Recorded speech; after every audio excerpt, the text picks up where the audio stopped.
So let's talk real quick about stacking the odds in your favor. Anytime anyone puts down a real big monster buck in their area, you know, there's always those guys that say, oh, you just got lucky. Just sat in the deer stand, must have got lucky. I sure hope I get lucky someday. Well, there's some truth to that. Yes, it is possible, guys. You don't put trail cameras out, or you just go hunt the spot. You could have your biggest whitetail come out, and you might get lucky and you might kill him. That does happen. But that's not how I like to hunt. You can do everything right. Do the food plots, land management, hunt the wind right, hunt your spot right, create a sanctuary. You can do all that right, and you still might not get an opportunity at your target buck. It happens. But I'm a firm believer, if you do every little thing you do right, adds a percentage to your odds of killing your target buck, whether that's a 100-inch buck or a 200-inch buck. Every little thing you do adds a 5–10% chance of killing that deer. If you don't do anything to your property and you don't run trail cameras or nothing, your percentage of killing a big mature whitetail, the biggest deer in your neighborhood, are very low. Yes, you can get lucky, it can happen. Even if you do everything right, you might not kill that deer, but your odds are going to be a lot higher. It adds like a 10% chance. You create a real good food plot that you don't overpressure. That ups your odds of killing them by 10%. You put in a mock scrape by your bow stand that is unpressured. That adds a 10% chance of killing them. You create a sanctuary. You create an area where you know that big buck's feeling safe.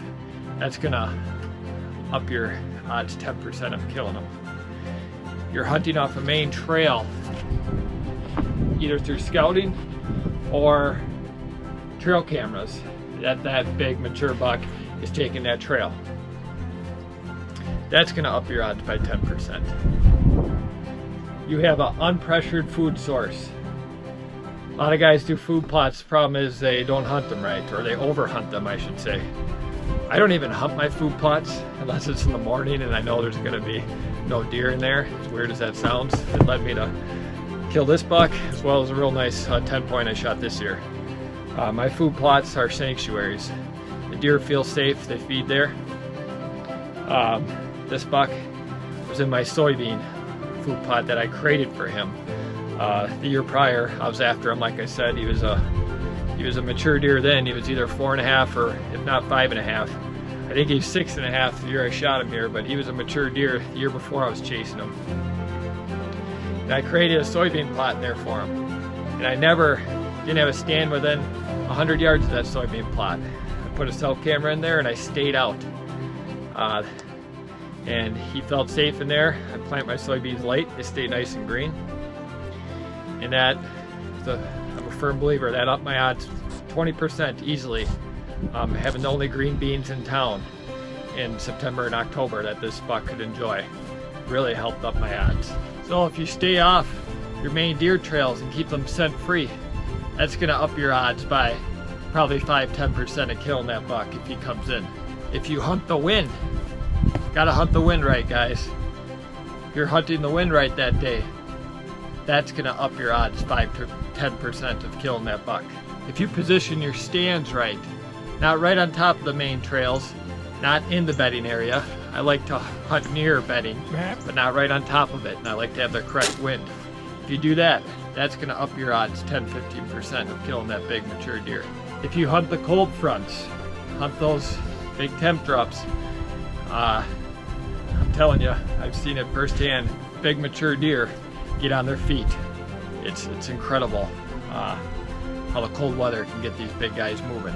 So hunt those real cold days. That'll up your odds 5–10%. Another big one is hunting the good rut days. Pre-rut, rut, you got to be out there. Whether it's mornings, evenings, or full day sits in November, you got to be out there. So pre-rut and rut, my odds really go up to kill a nice mature deer. So mornings, evenings, whenever you can find time to get off work, get out there, those peak times. So everything we talked about to stack the odds in your favor, you go from about a 5% chance of killing the biggest buck in your area all the way up to about a 50–60% chance on a given day to encounter him. That's how I look at it. Like I said, nothing's a guarantee. You can do everything right and you still might not get a shot at your target buck. Land management, food plots, hunting smart, everything's gonna up your percentages to kill that biggest buck you got in your area. Whether you're after a 100-inch deer or a 200-inch deer, it doesn't matter. Up your chances of killing that deer. If you guys have the time to put into your land or the area you hunt, any little thing you can do, it's gonna up your percentage of killing that big mature deer. So yeah, do what you can to up the odds in your favor. Don't rely on luck.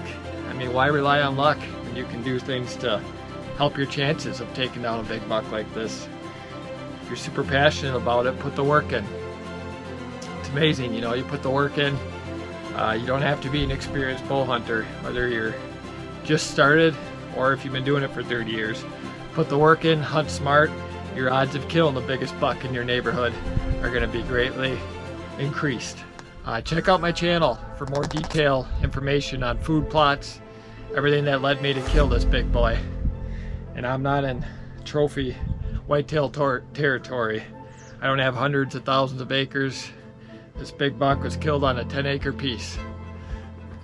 Do the work, do the food plots, hunt smart. So I'm hoping this video will help you guys take down the biggest buck in your neighborhood. Like I said, all these little things you can do will stack the odds in your favor. Up your percentages. Nothing's a guarantee in life, especially come bow hunting. But the more work you do, hunt smart, your odds of taking down your dream buck go way up. So enjoy the video. Check out the channel for more in-depth on how to kill the biggest buck in your neighborhood.